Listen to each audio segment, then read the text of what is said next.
Começando mais um programa Conexão Política, e eu tenho aqui ao meu lado a Elanice Miller, uma ativista comunitária, uma pessoa que está sempre nas ruas, acompanhando o dia a dia da nossa comunidade de Novo Hamburgo. Seja muito bem-vinda, muito obrigado por estar aqui na Vale TV, no nosso programa Conexão Política. Eu que agradeço, Tobias, pelo convite.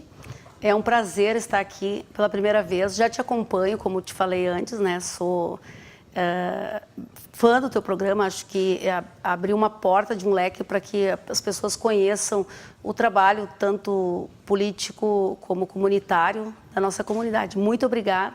É uma satisfação estar aqui com você. Eu que agradeço a tua deferência. Quero iniciar a nossa conversa perguntando um pouco da tua trajetória.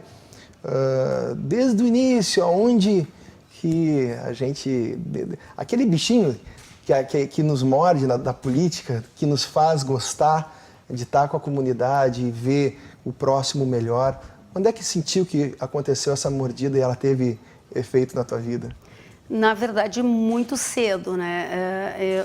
Eu tive o prazer de me reencontrar com o vereador da cidade, né? Eu sou de Palmeira das Missões e esse vereador, hoje ele já é aposentado. Eu comecei na questão de distribuir material para ele com 12 anos de idade. E ali ler algumas coisas, porque aquela região ali era uma região muito... que se falava muito da questão da política, né, região do Brizola. Então, sempre tive essa curiosidade. E em 88, eu tive o prazer de ter um vínculo assim mais chegado com o Pompeu de Matos, né? Então, e lá para cá... Atualmente presidente do PDT, deputado federal. Isto, presidente do PDT e deputado federal, né? Mas eu acredito que a política em si, ela todo dia, né? Às vezes as pessoas dizem, não quero falar de política. Mas a política é da boa vizinhança, a política, porque tem a política eleitoral e a política num termos geral, né? Então, eu acredito que a política eleitoral surgiu mais ou menos nessa época, mas acredito que já nasci, acho que está no sangue mesmo essa questão de estar em trabalho social e estar agitando, e às vezes tu tenta sair disso, mas eu acredito que isso é que nem cachaça, né? É um vício. É um vício, né? Uhum. Mas é um vício porque faz bem, é um vício porque, na verdade, o intuito dela, o espírito da política é justamente a gente poder melhorar a vida do próximo, melhorar a nossa vida enquanto sociedade. Nós, enquanto cidadãos, podemos chegar no poder público e fazer algo, né, pela nossa comunidade.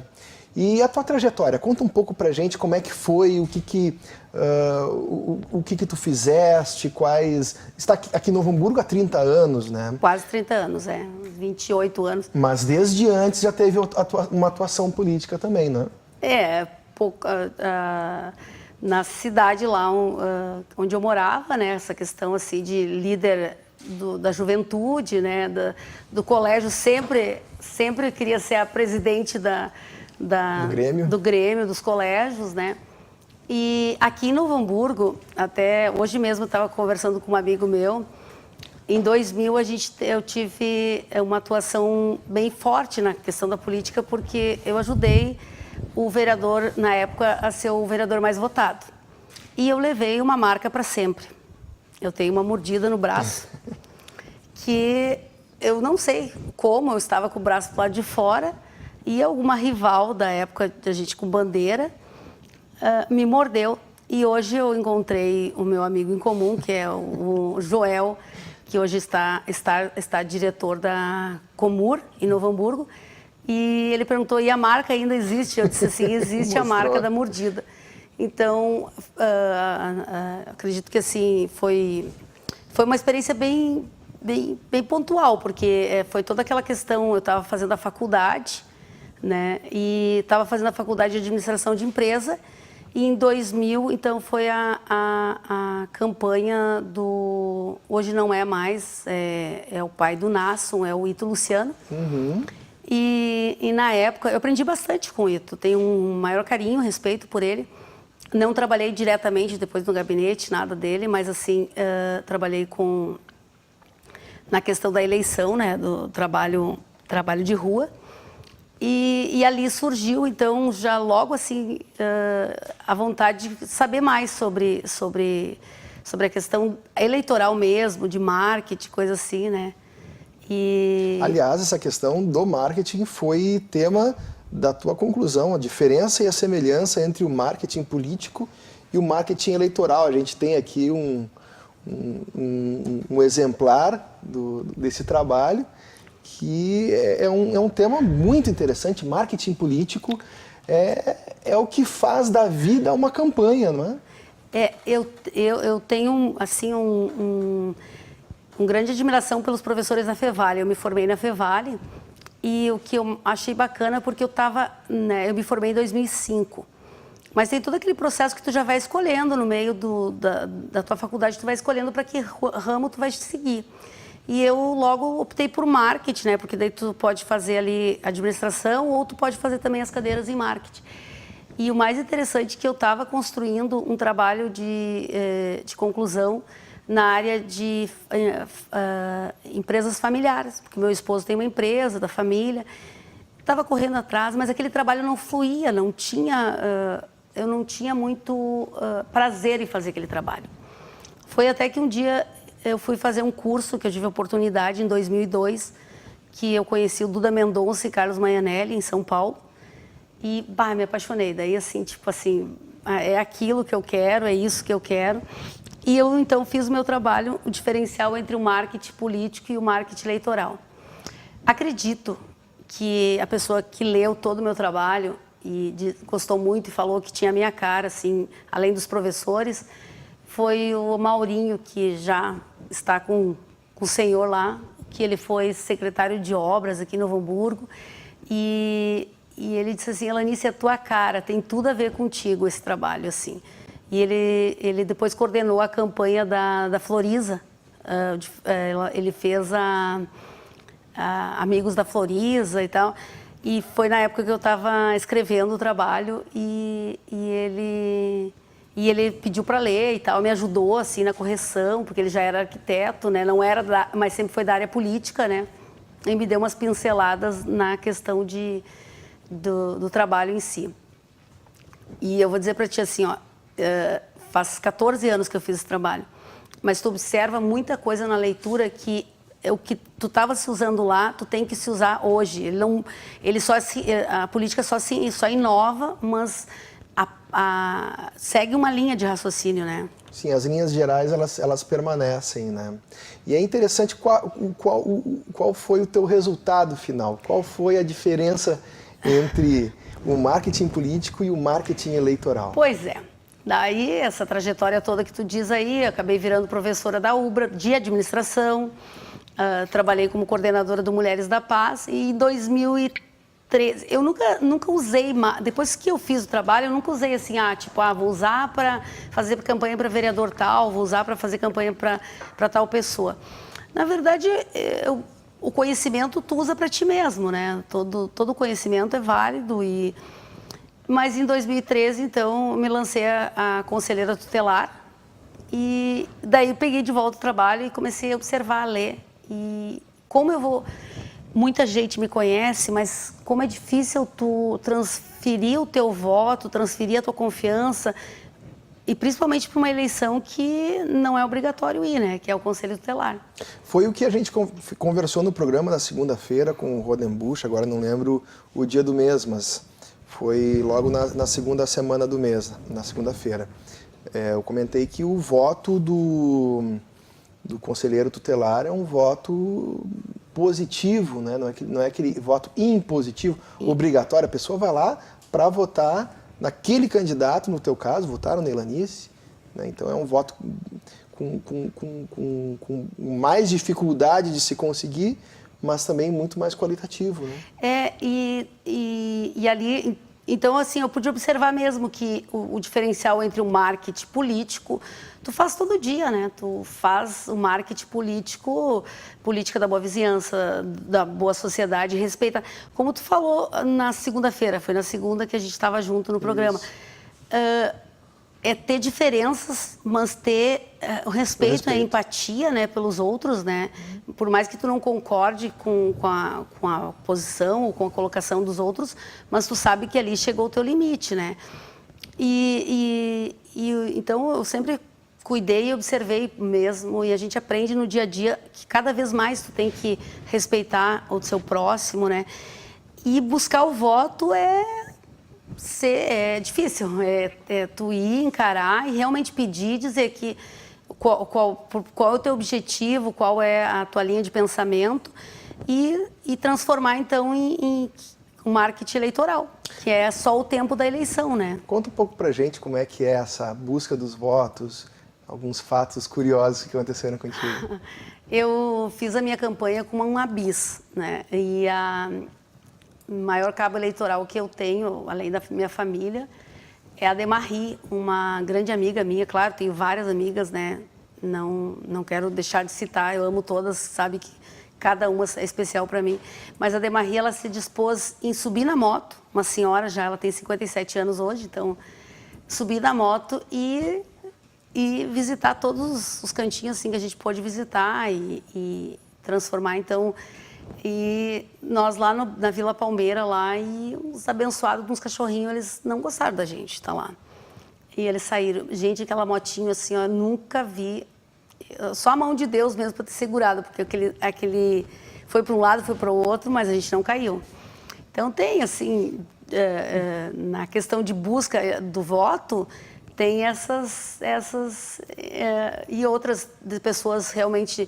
Conselho tutelar não é bem visto, bater a porta na cara, porque ainda existe um mito sobre o Conselho Tutelar, né? O Conselho Tutelar, ele é um órgão que bom que não precisasse existir, né? Porque daí todos os direitos de todas as crianças estariam garantidos, né? Mas o Conselho Tutelar, ele é um órgão para garantir o direito das crianças e do adolescente. E muitos pais assustam as crianças como se a gente fosse um bicho-papão, né? Sim. E na tua atuação enquanto efetiva conselheira tutelar, quais são os pontos que tu mais destaca da importância no conselho? Na verdade, tu sabe que a gente entra com uma visão que tu vai salvar o mundo, né? Tu entra com uma visão assim que tu vai fazer muita coisa, mas infelizmente é muito engessado, né? Então, mas assim, as coisas que mais me deixaram chocada foi a grande quantidade de abuso sexual dentro das próprias famílias, né? Isso me deixou muito chocada. Mas as coisas positivas que a gente construiu junto, assim, é que realmente, assim, ó, o próprio conselho tutelar, não, porque o conselho tutelar ele atua como colegiado, né? Se realmente tivesse união, se unisse mesmo, tem uma força que nem mesmo a gente sabe a força que tem, né? Mas tem um lado positivo, assim, de lutas que eu acredito que a gente, na questão da saúde, muita criança que às vezes estava na fila de espera, não que a que viesse nos procurar precisava menos ou mais, mas aquela criança, às vezes, ela estava ao limite, né? E a gente manda para o Ministério Público para que seja acionado com mais urgência e remédios, outros fatores nessa área, assim, bem positiva, né? Infelizmente, tem a parte dessa que eu te falei que é ruim, né? E tu como atuante na comunidade, quais são os projetos que tu te envolves, o que tem acontecido na tua vida ultimamente? Conta pra mim. Eu tenho... Hoje eu trabalho na comunidade, assim, bem atuante, assim.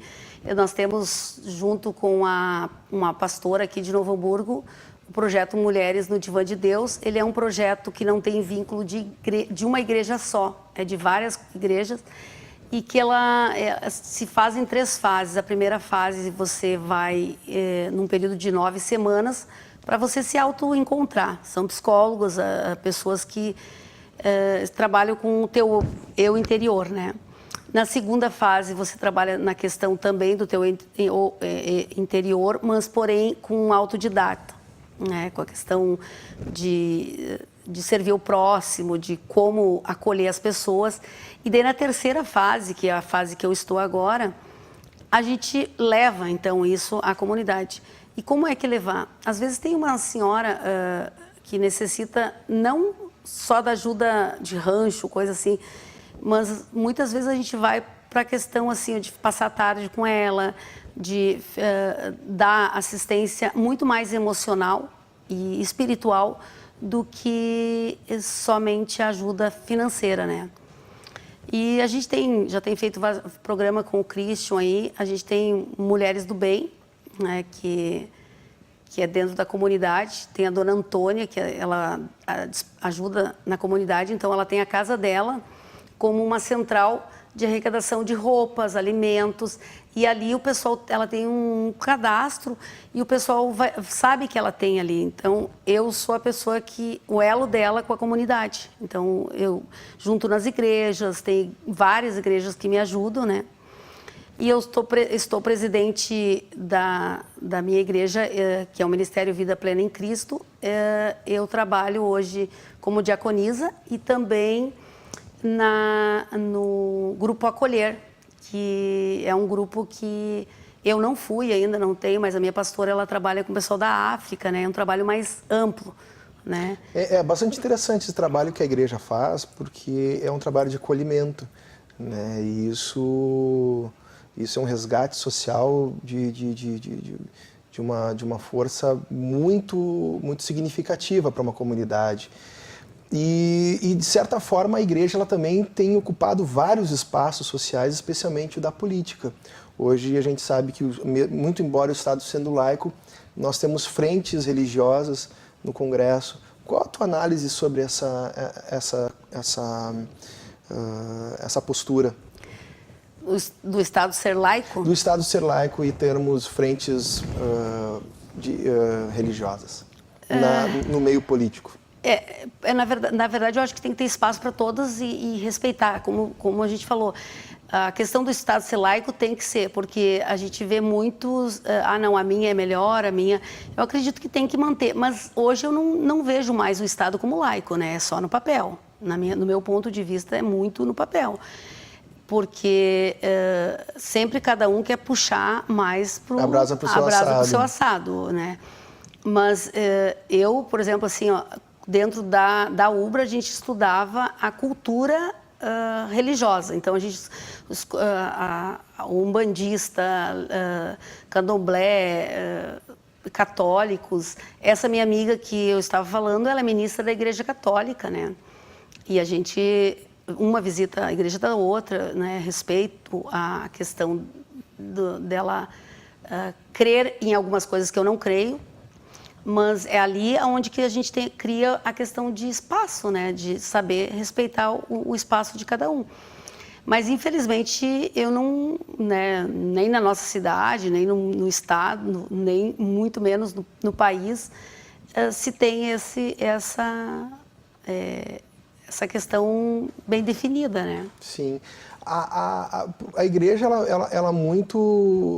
como ela vem crescendo e tem as lideranças políticas também, ela busca os espaços sociais também para também dar esse retorno, né, nesse amparo dos serviços, como tu bem disseste.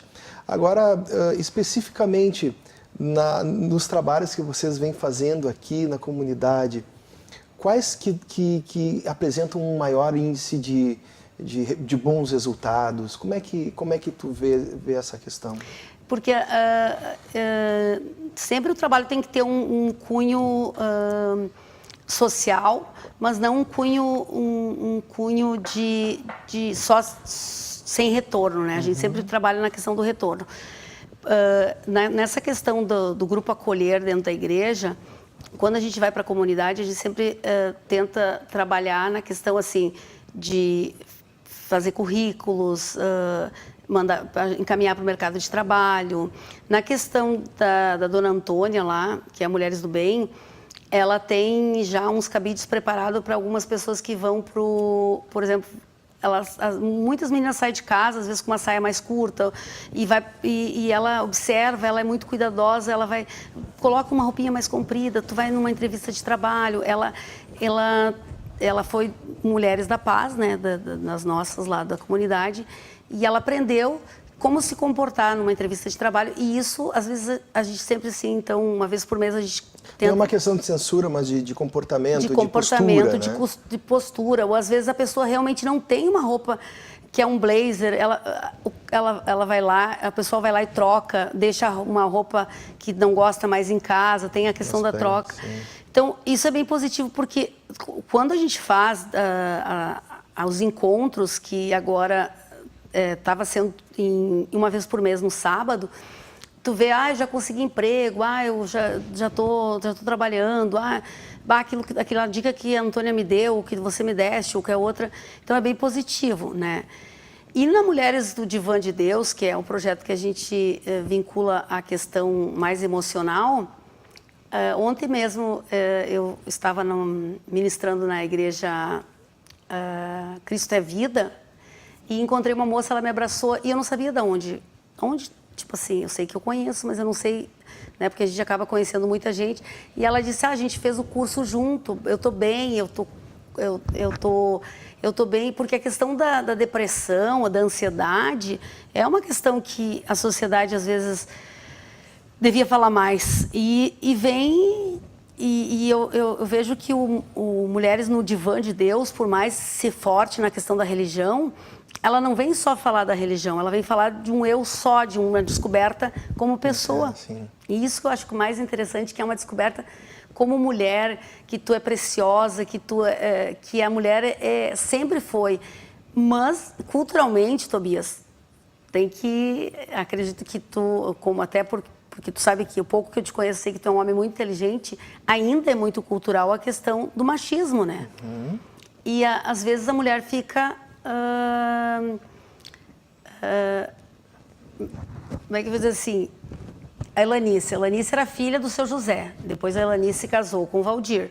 Depois, agora eu tenho um filho, a mãe do Felipe. Então, assim... Fica sem personalidade. Sem personalidade. Ela perde. É muito engraçado isso, porque é engraçado e, na verdade, eu digo engraçado não por ter graça, mas porque é relevante e, na verdade, como as mulheres, elas vêm sofrendo cada vez mais a perda dos seus direitos, né? Perda do direito da personalidade.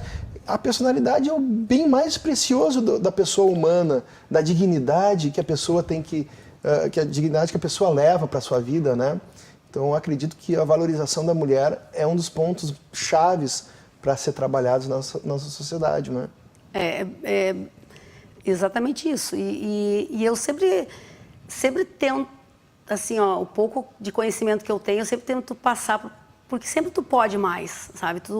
É a questão de você querer. Acho Sim. que é a questão eu sou uma pessoa que sempre corri atrás, né, dos meus objetivos, né? O meu esposo, a minha família sempre me apoiou bastante, mas tu observa que muitas mulheres, elas acabam se anulando para cuidar dos filhos e isso vai fazendo com que ela esqueça do eu dela, da essência como mulher, e muitas vezes entra numa depressão, não quer admitir que está numa depressão, porque ainda existe aquela questão que dentro das igrejas tem, que depressão não existe. E a gente tem tratado muito isso, tem falado muito isso, levado isso ao pessoal evangélico bastante, que depressão existe, que tem tratamento, que tem cura, e tem a busca do eu, né? Então, Sim. bem isso. E isso me deixa muito feliz poder ajudar, e a gente está aí com uma conferência muito grande, e vai vir mulheres do Rio Grande do Sul inteiro, inclusive a nossa prefeita de Estância já está confirmada a presença, que é Mulheres no Divã de Deus, que vai ser dia 13 e 14 de setembro. E imagina, o pessoal, mas em setembro, não. As vagas são limitadas, vai ser... Já tem que se organizando desde cedo, né? Porque é um encontro de todas as que passaram, né, por esse processo, que já são muitas e que... A experiência de vida de uma acaba interferindo na outra, né? Sim. Lanice, 2020, quais são os projetos? 2020, pois é. Não sei, vamos lá. Quem sabe, né? Tem algum convite? Tenho. Como é que tá? Conta Tenho um pouco. Convite. Adianta né? pra gente um pouco sobre isso. Tenho um convite para concorrer à Verância, mas não dei a resposta ainda. Não estou filiada a nenhum partido. Pode contar qual partido? Não, melhor não, né? Mas está avaliando ainda essa possibilidade. Estou avaliando, né, essa possibilidade. Fiquei muito honrada de ser convidada por essa pessoa, mas ainda... Porque não é um desejo do meu coração, ele vai ter que surgir que nem tu disse, vai ter que surgir Esse apelo também, né? Esse apelo, né? Mas vamos lá. Bacana, tem tempo ainda, muita água para rolar até lá, né? Isso aí. Quero agradecer demais a tua presença aqui, dizer que o nosso espaço da Vale TV está sempre aberto, não só para toda a comunidade, né, mas para as pessoas também que fazem a diferença no nosso município, na nossa região. Seja sempre bem-vinda, Elanice. Obrigado por estar participando aqui do Conexão. Mas que eu agradeço de coração, muito obrigado por te conhecer. Já sabia que tu era uma pessoa maravilhosa, mas inteligentíssima. Obrigado. E a minha convicção está certa. Muito obrigada. Obrigado.